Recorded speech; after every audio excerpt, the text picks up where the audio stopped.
where we can actually benefit from the ecosystem, and the ecosystem could be impacted by our activities that we do there, which is like logging, fishing, and killing animals.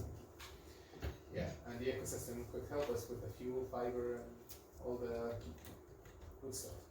So this actually contains different elements within the same social ecological system. And in this figure we can see there's society, there's economy, there's environment. The economy is directly impacted by the environment, and the environment directly impacts us, and so on and so on. So there's a dominoes effect in there, where anything that could be impacted within these three circles would impact the other one, and the other one would impact the next, and so on.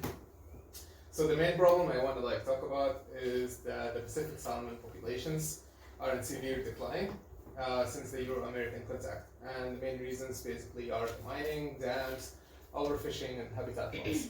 Those basically make the environment that the salmon is living in harsher.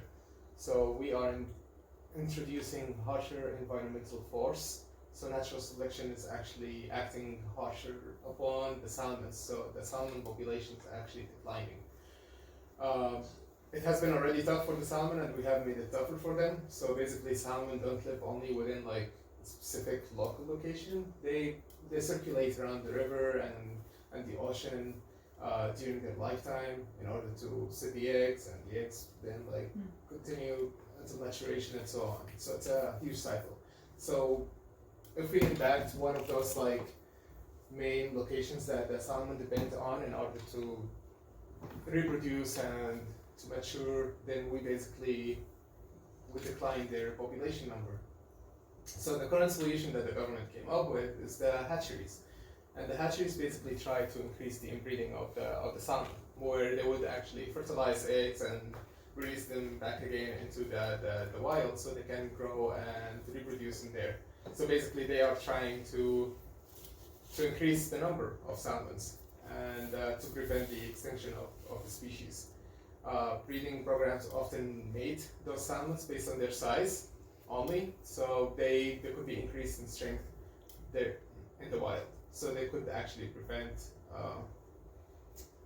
I don't know, it's kind of hard to explain. But here's the catch. When they actually breed only for one specific characteristic or phenotype, they are basically decreasing the heterozygosity.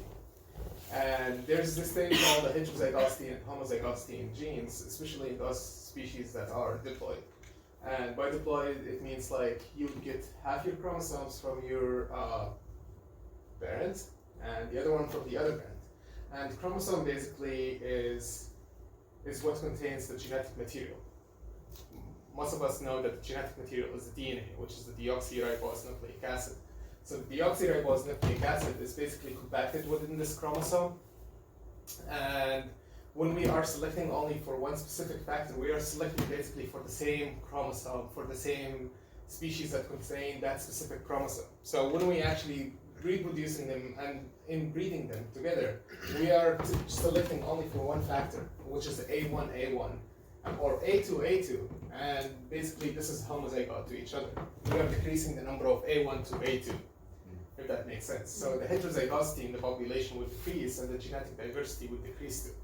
Why would we care about the genetic diversity? Is because the genetic diversity is so important for the species to survive harsh environments. And that is correlating to the organism's fitness. So fitness definition is basically the organism's ability to reach maturation and to have offspring.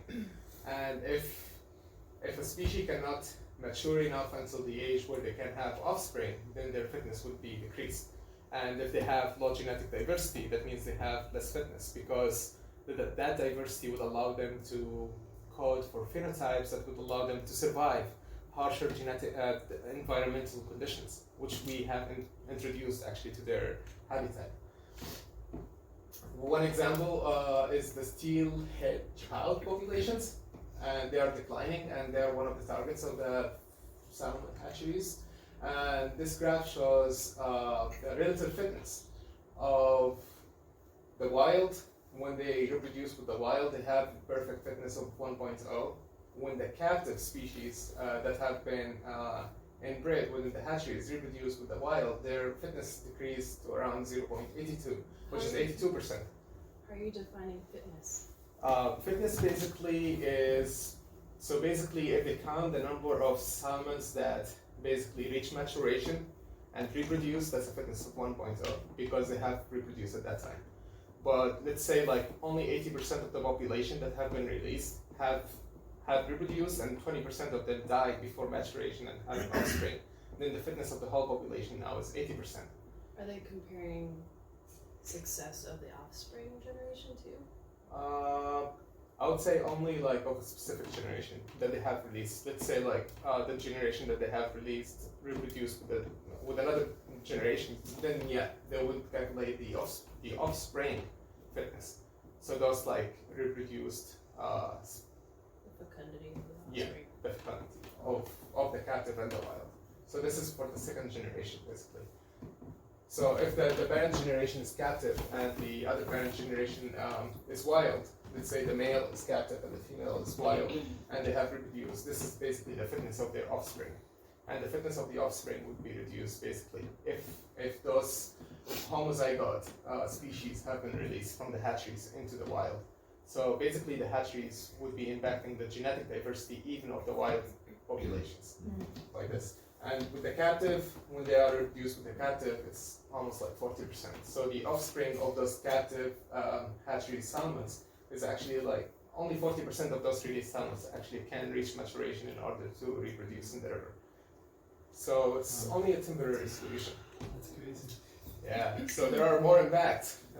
One impact is the sea lions are being killed in order to protect the salmons, because they're the natural predator of the salmon, and by killing the sea lions, basically the number of salmons that die because of predatory other species would be less. And another one is a food chain effect, where the orcas basically are reducing in numbers because they depend on the salmon as primary source of food. So there's a food chain effect, and there's the other way of protecting the salmon, which is by killing the natural predator. When did that happen, the bill allowing for the killing of sea lions? I have no idea, man. It's actually like there. We can check the link after the presentation. Yeah. It doesn't have the date over there. So the summary of all this is that many wild salmon populations are threatened or endangered. Hatchery-reared salmon are used to supplement the wild populations, and the hatchery-reared salmon can be harmful to wild populations in that they would reduce the genetic diversity and reduce the fitness when interbreeding occurs. So basically, the genetic diversity is correlated with the fitness, where the more genetic diversity you have, the higher the fitness, because you would have more number of genomes that could code for different types of phenotypes. So there's the genotype, which is the genome or the DNA that you have within you. And not all of it is going to be expressed. Only those that are favorable in order to increase the fitness are going to be transcribed and translated into proteins that would make up the structures that would allow you basically survive the harsh environment. And if you don't have that into your genome because you are homozygote, then your fitness will be decreased basically. You're dead. So my current contribution in the community is like to assist with the deliberative democracy activities in the science classes at BSU. And basically the deliberative democracy is a consensus model of decision making, where deliberation is a long and careful consideration or discussion, and consensus is a general agreement between the parties of the discussion. DD has been used in real-life policy making involving controversial science-related issues. Small groups reach consensus on a science advisory statement for a policy problem or policy based on evidence.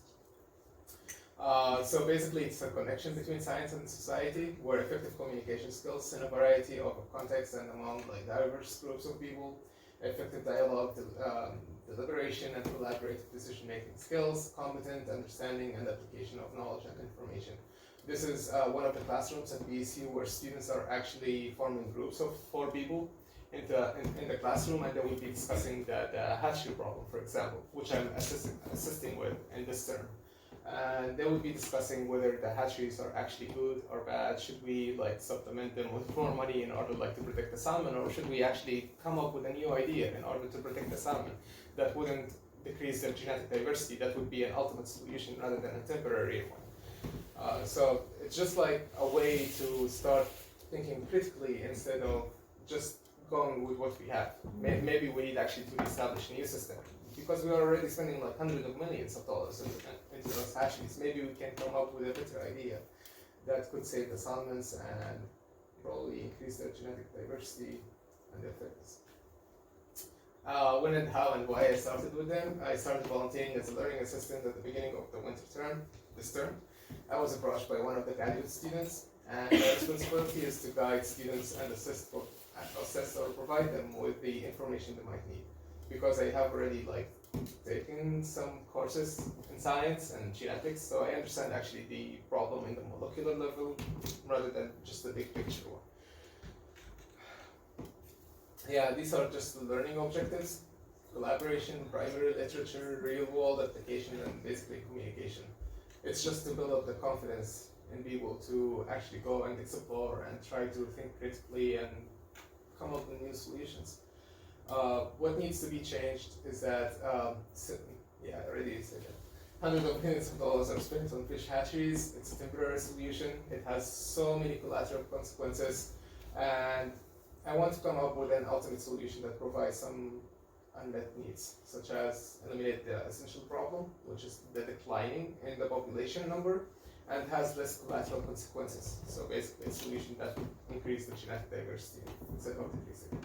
So were these solutions that came through your research or the students' collaborative, I'm sorry, I forgot the term. Yeah, the deliberative democracy. Deliberative democracy. So were these solutions an end result that students were supposed to come to in deliberative democracy, or is this what your research has led you to? My own research idea was different than the students. So Okay. basically the students' main concern was like, yes or no, should we keep supporting the hatcheries, or Okay. should we come up with a new idea? We didn't specifically ask them to come up with their own idea or project or research. Okay. We asked them to go look for evidence, basically. Okay. See what the hatcheries are actually causing in the environment. We didn't directly tell them that there's a genetic diversity problem in there and that genetic diversity is decreasing and fitness is decreasing. We just told them like, we have a solution, which is the hatcheries. Do you think Okay. it's a perfect solution or not? And then students went back home and like did their own research, read the primary literature, saw like the exact effects, how the hatcheries are actually decreasing the genetic diversity, and it's not perfect solution, but temporarily it's saving the salmons, just like to live another day. But if the hatcheries stop, then the salmon will die, you know? So that's not a perfect solution. My idea actually for the research is actually to come up with just some kind of simulation of the environment that the salmon is living in. We would induce a harsher environmental conditions in that like simulated environment. And basically we let the salmons, you know, interbreed instead of like inbreeding together, and only those that are fit in the harsh environment condition that we are inducing in that like some kind of simulated river in the whole facility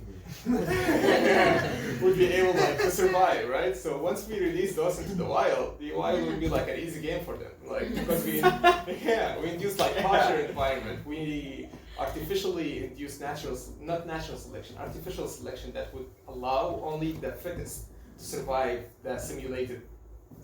Yeah, like Salmon Hunger Games. Yeah, this is like government subsidized salmon gauntlet. Yeah. We can't do anything with hundreds of millions, huh? Even like restore a river. Weird idea. Some question: is there consideration within data that's been done to, as humans, stop consuming them and see what happens naturally without us? Oh, there's this thing called the Endangered Species Act for like people who are like interested in conservation biology. But like, what I mean like that, the government actually doesn't allow people to fish for salmons anymore, I think, because it's listed within the Endangered Species Act. But there are those tribes that have the right. Did that just happen? Because I know people who have fished like this last year for salmon. Oh shit. It's only And in it's all the specific black- places. Yeah, it's really and specific species too. Yeah. Specific species. Yeah. Okay, cool. Some of them, yeah. Not all the salmons would be like listed within the Endangered Species Act. Endangered Species Act would only list those species that are actually in huge decline. you know, and they would prevent like fishing or any like industrial activities that would reduce or endanger the species even further. But listing a specific species into the Endangered Species Act would take like years and lots of evidence. So it's kind of hard to see all the species of salmon being listed within the Endangered Species Act. But is there a part of like do we keep hatcheries alive because we fish so many out of the ocean that we need a supplement?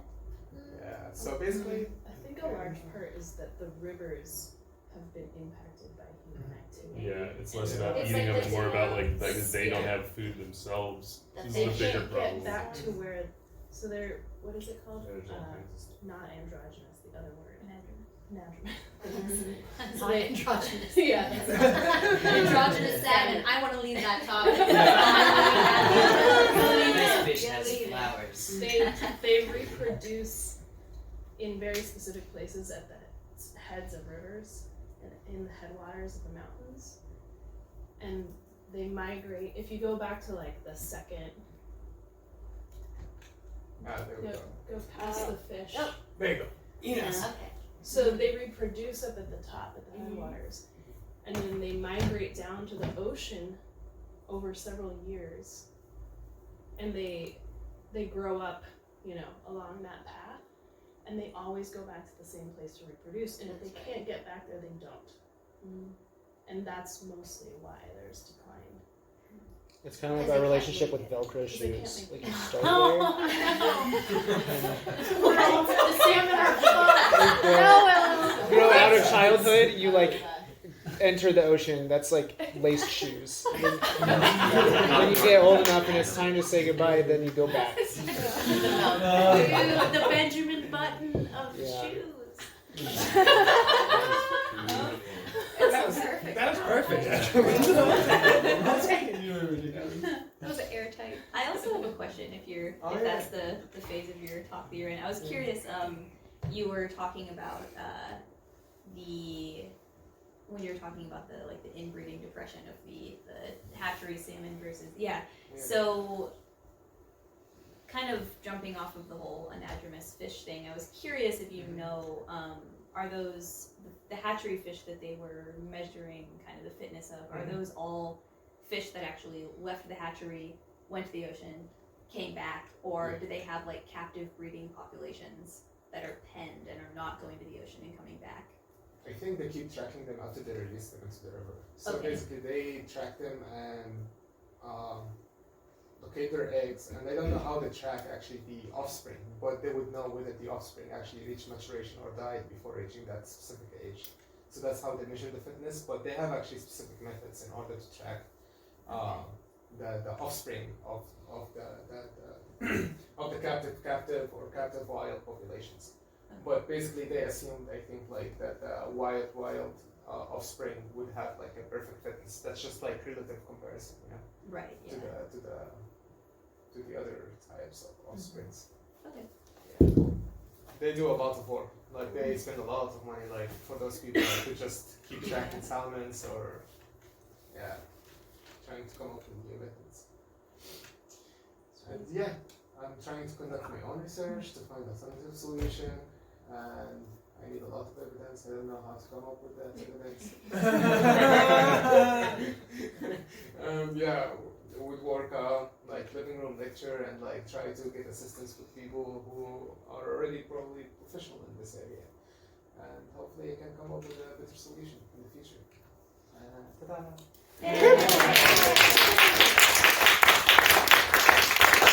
Anyone have any question? Yeah, one. So this is a tough situation. It seems like basically it's one of those things where if someone asks you as an environmentalist or an advocate for salmon, well, should we have salmon hatcheries? Mhm. The answer is kind of yes and no, right? Yeah. Because you wouldn't want to see that defunded, right? But at the same time, if those funds could be applied towards something else, then you might say, well, yeah, probably we could do better doing something else. Do I have that right? Yeah, but we need to drive an effective change in that. You know, we shouldn't settle with what we have. Like, if we settle just with the hatcheries, then like later on in the future, salmons would be actually wouldn't be able to live independently without the hatcheries, because we are supplementing more populations into the river.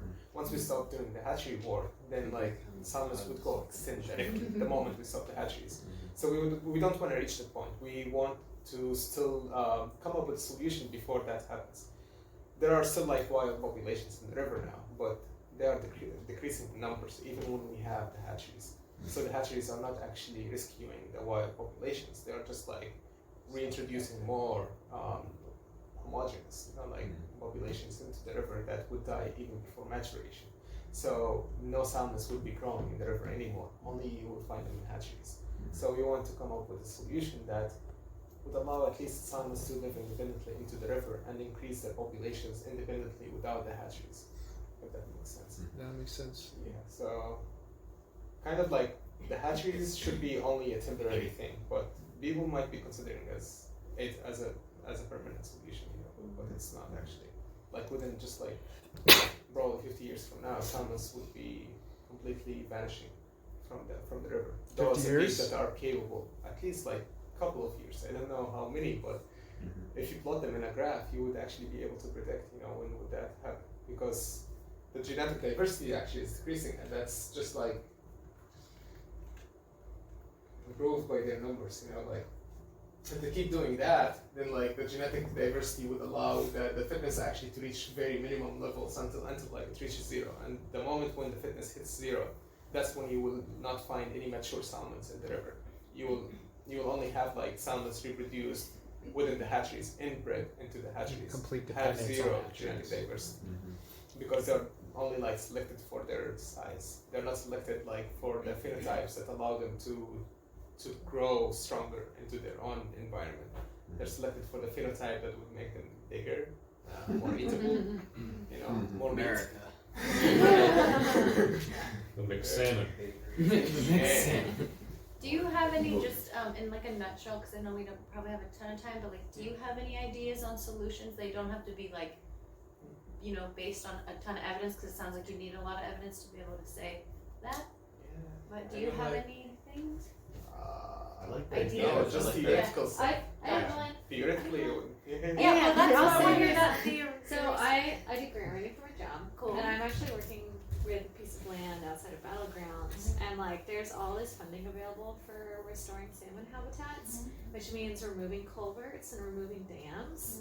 So like if you know people that have land, they can usually get the repair on like those pipes that stop or block water from flowing freely removed, and have like the government pay for it. So a huge part is like connecting people with like river passageways on their property with the funding that's already been made available to them, or just logging to have all the dams removed, which is my preferred method because Good of luck. because everybody it's at odds, right, with like hydro, like With with alternative dams, right, with like energy. alternative energy. Yeah, So and like then there's the other thing I kind of have talked to Son about this a little bit, but like partnering with indigenous communities whose like primary focus is salmon restoration, because it's a keystone species, and it's also so culturally significant for Pacific Northwest indigenous communities that like they're the ones most likely to lead a holistic vision of like reframing this into the future, because they're the true caretakers of the land, or they tend to, sorry, it's not Cool. but, I think science needs to turn and let them be in charge of some of those conversations, because there's plenty of indigenous like biologists on this, people who care deeply about this. Yeah. Cool. So like all of what I said, and then all of what you said, all combined. It seems like habitat restoration is the elephant in the room here.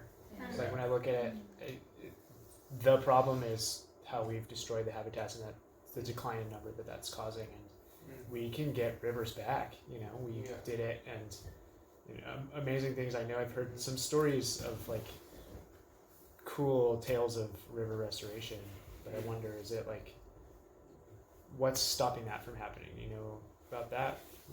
It's going to be so expensive, I guess, like to undo the damage. And also like the solution would be either by making the environment less harsh or making the salmon stronger, That's the ultimate solution, basically. It's either like reverse the damage, which might be more expensive than just like making the salmon stronger, or increase its heterozygosity or increase its fitness, so they can even live in the harsher environment that we created because of mining and dams.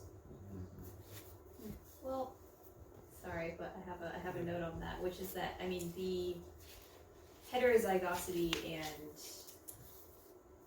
just diversity of genetic materials, like that's the raw material that selection acts upon, but it's still, you still need to have enough time and enough generations for those traits to propagate through the population and to become stronger at the individual level in order for them to be to help an individual survive in a harsh environment. And the issue that I see with that strategy is that the environment is changing and becoming harsher too quickly for that, unfortunately, to take effect quickly enough. So I mean, obviously, like at a base level, you need to have some diversity in your genotype. You can't just be like a gigantic meat salmon and expect like that's That's why we're going with bananas. But yeah, I mean, you know, a bit of both as usual, probably. I figured out the sea lion thing, if you guys want to know about it. Yep. When did it happen? December 2018, a bill was signed into law allowing official organizations and tribes from Washington, Oregon, and Idaho to apply for a permit for removal or legal taking of sea lions from the Columbia River and its tributaries in an act to protect salmon and steelhead. So that it's like all half measures, you know. But it's not like anyone can go kill sea lions. But people have been doing that out here for years, like fishermen getting pissed off at sea lions and shooting them. Like that's definitely like a pretty well known story of. Well, yeah. They're just dogs of the sea. Seagull. Good Good job. All right, guys.